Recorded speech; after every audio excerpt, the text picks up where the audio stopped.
The phoenix. It's a mythical bird associated with dying and coming back to life.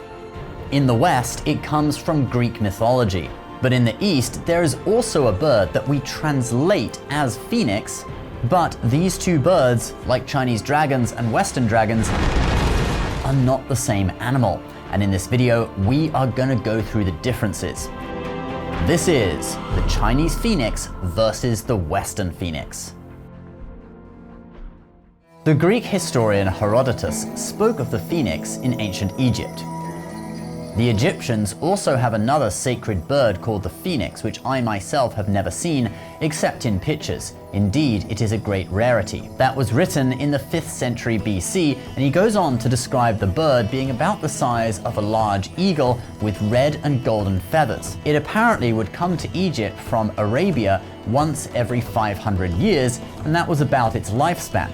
When the phoenix dies, it bursts into flames and is burnt to ashes.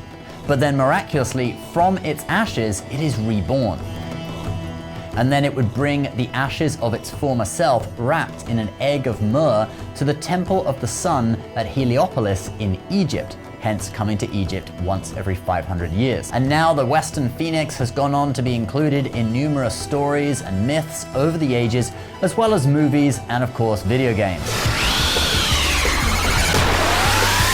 There's got to be some Final Fantasy fans in the audience, right? But anyway, what about the Chinese phoenix? Well, the Chinese phoenix is actually called Feng Huang. Originally, the character Feng meant a male phoenix and the character Huang meant a female one. But these characters were later put together to just mean any phoenix. However, the phoenix is normally associated with the female gender, especially when paired with the dragon.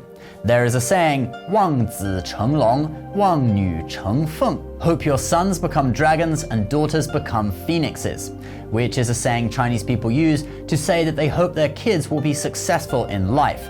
And they actually use the original character that meant a male phoenix in this saying, but really it's lost its original meaning and now just means a Chinese phoenix. But what are these Chinese phoenixes actually like? Well, they don't erupt in flames. Nothing in the Chinese text that says Chinese phoenixes get set on fire. So what is written in the ancient texts? Well, before I get into that, let me just take a sip of my delicious High Mountain Oolong tea from Taiwan. This is the tea I always like to drink when I'm reading classical Chinese texts. And if you guys are interested, we have a link below to this tea, which comes from Alishan in Taiwan, their premier tea growing region. The tea is farmed on the sides of mountains 3,000 feet or 1,000 meters above sea level, and is totally organic. So do check it out. It's a tea I personally recommend, and I want to share it with you. Link is below. So let's take a look at a description of a phoenix from the classic of mountains and seas, or Shanhai Jing. There is a bird. Its shape is like a chicken. It has 5 colors and patterns. It is called the Feng Huang. The pattern on its head represents virtue. The pattern on its wings represents righteousness. The pattern on its back represents etiquette. The pattern on its breast represents benevolence, and the pattern on its belly represents faith. It is a bird. It eats and drinks naturally and sings and dances. And if you see one, it means that there is peace under heaven. All right, let's unpack that a little bit. So the 5 main colors of the phoenix that it talks about, we know from other texts to be black, white, red, green, and yellow. And the 5 virtues different parts of the bird represent in the Shanhai Jing are very similar to the 5 Confucian virtues. In fact, you have 4 out of the 5.